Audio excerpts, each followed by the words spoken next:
Hello everyone, this is Rajendra, and in this particular video we are going to discuss about multi-threading in Python. So this is a very important topic. So we need to understand what is multi-threading and how we do that multi-threading in Python, right? So let's understand first basic stuff like what is threading, right? So before that, let's understand what is process, right? What is process? So now in a simple terms, if you want to understand a process, so process is nothing but an instance of a computer program, right? And every computer program or every process has three basic things, right? The first thing is the executable program, right? The second thing is the data required for that process, right? And then third thing is the kind of a address space or the memory required for that process, right? So now every process by default gets executed sequentially, right? Now if the process is getting executed sequentially and if your any part of your program is waiting for some IO operation or some uh, any client connection, right? Any kind of input output operation where our execution of the program is waiting. Now if in that case your CPU will remain idle until and unless someone is feeding some data, right? So now even if we have the CPU have the capacity to do some work, but as we are waiting for someone to input something, our program will wait for that, right? So here we are not utilizing our system capacity properly, right? So that is where the concept comes in, called as a multi-threading. Now what is meant by multi-threading? So multi-threading means what? So thread is nothing but a kind of a lightweight instance of a process, right? Where we can create a multiple lightweight sub process, we can say, from that same process, so that all these sub processes will run independently. Now what advantage that will get it here is, once let's say you start your main thread and then you want to do some xyz task which can be executed independently, you can just start a thread. Okay, so that thread will call and that thread will keep running independently. By the time we'll continue our execution further, right? If there is any such thing that we need to execute again for independently, we'll start another thread, right? So this way we can make sure that overall time required to complete some task, if we involve multi-threading here, that will help us to complete that execution very early, right? So this threading will help us to run your program, part of your program, parallelly. The other advantage that we get with a multi-threading is this: all these threads are using the same address space of the your process, right? So that if there is any common data that needs to be shared between threads, that also we can do it. Okay, so definitely we need to take care while sharing the data if that data is getting modified in multiple threads, but we'll talk about it in a some time, right? So the first thing that we'll do is, let's understand first how the threading is implemented in Python, right? So as we know that Python is a very rich language where we have lot of modules and packages already written by Python community or some developers, so that what we need to do is we just need to import those packages and we have to start using. So similarly for threading as well, or we call it as a multi-threading, we have a module in Python called threading, right? And by using that module we can create multiple threads, right? So we have so just I have a code ready made just to avoid the lengthy video. So let me just explain what this program is doing. So basically this is a very simple program which has two simple functions. One is print cube, which is just simply just sleeping for 3 seconds and it is just printing the cube. Similarly we have another function called print square, which is again just sleeping for 3 seconds. Why I have added this sleeping? Just to see the output in some time. Okay, like if you just don't add the sleep, this program is very simple and very short. Will get the output very quickly, so will not be able to identify that difference. Okay, that's why I added the sleep. So these are very two simple functions. One is printing square, one is printing cube, right? So to create a threading in Python, we have this threading module. We have to just import that module, right? And if you want to create a thread, we have to just use this threading.thread class, okay, thread class of this threading method, where we need to pass two arguments. One is the function or the target, we call it as, which function that we want to make it as a thread, right? And then under args we can pass the arguments required for that particular function, right? So here both these functions are expecting one argument. That is what we are passing here, right? So here we are creating two threads. Then to start the thread, we have a start method, right? And then these two things are very important. So basically what happens, as we discuss, like in a normal program the execution happens sequentially, but when we have a threading concept, or when we start using the thread, your program will just start the thread and will continue the execution further, right? So now let's consider this as a this particular program as a main thread, and from this main thread we are just starting this two threads, right? So now if these two threads get started, it will not wait for the execution completion of these two threads, right? So will directly, our main thread will directly exit, right? So if you want your main thread also to wait for the completion of your child thread, that is where you can use the join function, right? So let me just first run it and let me show you the difference of output here. So you can see right now, this we are just waiting our main thread to complete the execution of the child thread, right? So let me run it and see the output. So you'll see the output here. You can see first the square, we are getting square 100, and then cube 1000, and then we are getting the done output. Okay, so this is the print statement done, right? But now if I just don't wait for child thread to finish, you'll see the difference in output. So you'll see your main thread is exiting first, and then your child thread will exit. Okay, so here you can see we got the done first this time, and then we got the square and cube as the output. Earlier that was not the case, right? Earlier we are getting the square and cube output first, and then we are getting this done, right? Why so? Because with this join we are waiting for the child thread to finish their execution, right? So this is how simply we can create threading in Python, right? So this is a very straightforward example that explains just how to create the threading, right? So very simple, just import threading module, and then just create the threads by providing the target function that we want to make it as a thread and some argument required. Then start the thread. If you want to wait for the child thread to finish, use the join function and you are done. Okay, this is a very simple threading example.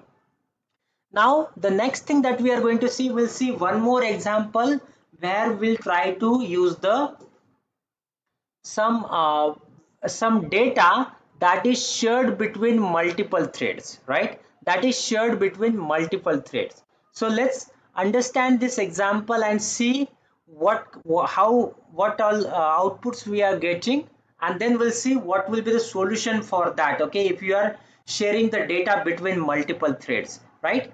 So this is again a very simple example where we have one global variable. So when you are writing the program using global data, that is something not recommended. But yeah, we are just trying to understand how, if the data is shared between multiple threads, how the program is getting executed, how it will impact the that global data or the shared data. Let's try to understand. So basically what this example is doing, so it has some shared data. Now what this example is doing is basically we have one for loop which is executing 10 times, right?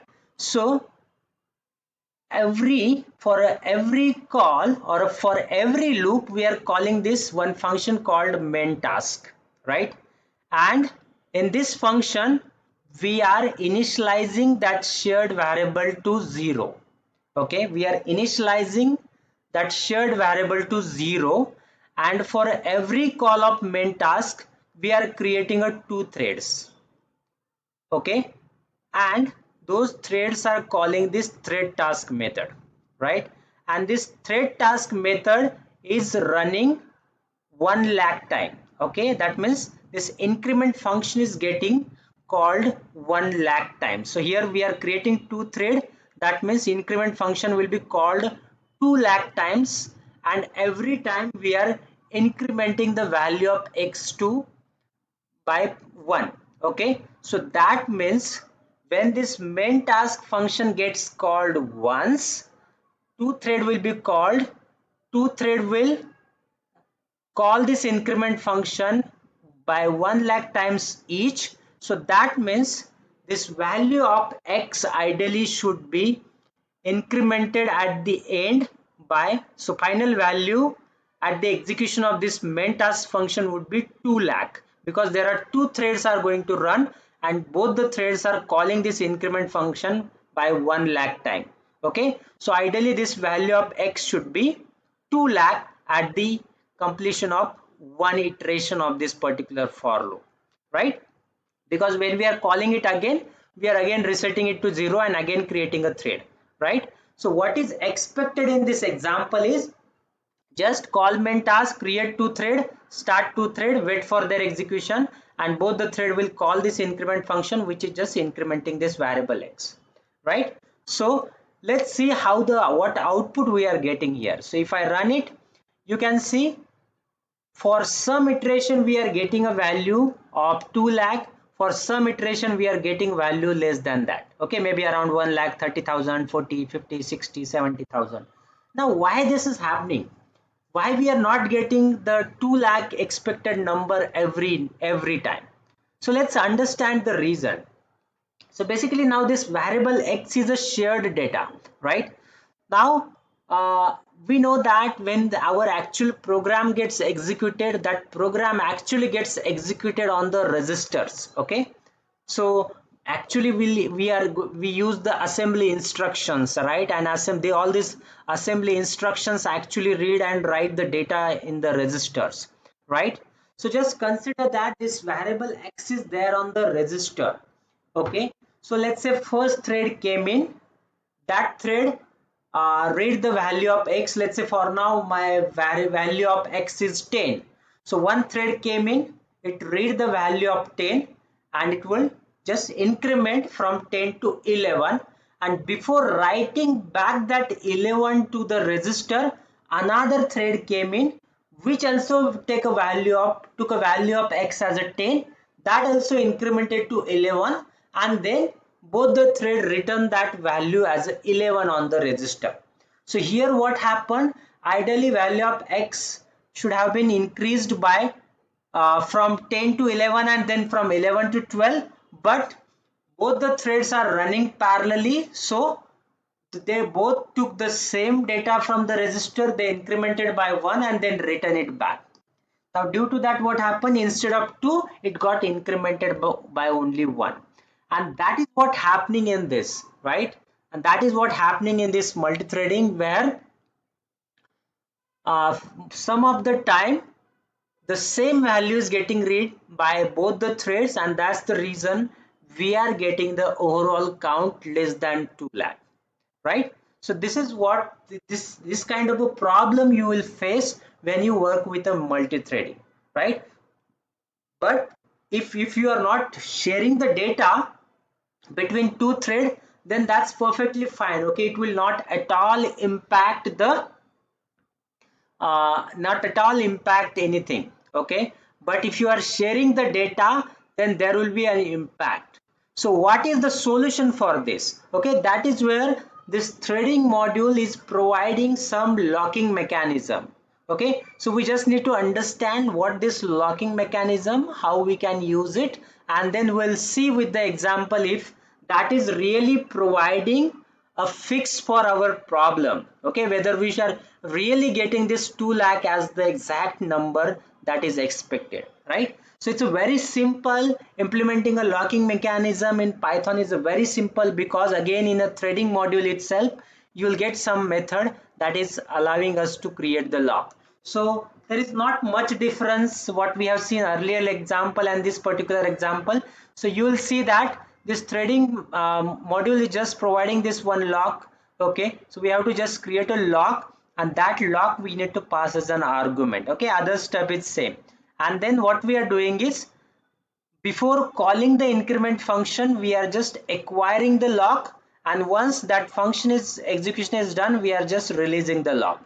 So that means at any point of time only one thread will be able to call this increment function. That means obviously this increment or the value change of that variable x will be happen only by the one thread, and that is the reason when we run this program we'll always get the output as a 2 lakh for every iteration, right? So it's a very simple. We call this as a binary lock, where only one thread can acquire the lock. Okay, there are different ways of locking and there are different methods for that, but the one that we have used here is a simple binary locking system, we call it as, right?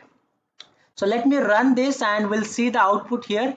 So if you run it here, you can see for all the 10 iteration we are getting exactly 2 lakh as the number. Why so? Because now even though we have started multi-threading, what we are doing is whenever that shared data is getting changed, we are making sure that only one thread will enter into this particular critical section. Okay, we call this as something like a critical section where the data is getting changed. So only one thread will enter here, right? So that's why we'll not face any problem, and that's the reason we'll see here that we are getting 2 lakh as the exact count here, right? So now we have seen multi-threading here, okay, and this is how it gets executed in every programming language. But in a Python we have some exception here, okay. So I just wanted to tell you here that in a Python we have some concept called global interpreter lock. Okay, we have something called as a global interpreter lock. So this is a very important. Okay, we have seen multi-threading, but we need to also discuss what is global interpreter lock. So basically global interpreter lock is nothing but a kind of a process lock that is provided by Python, and that will restrict your Python execution to be sequential. Okay, that will execute or that will restrict your Python program execution to be sequential.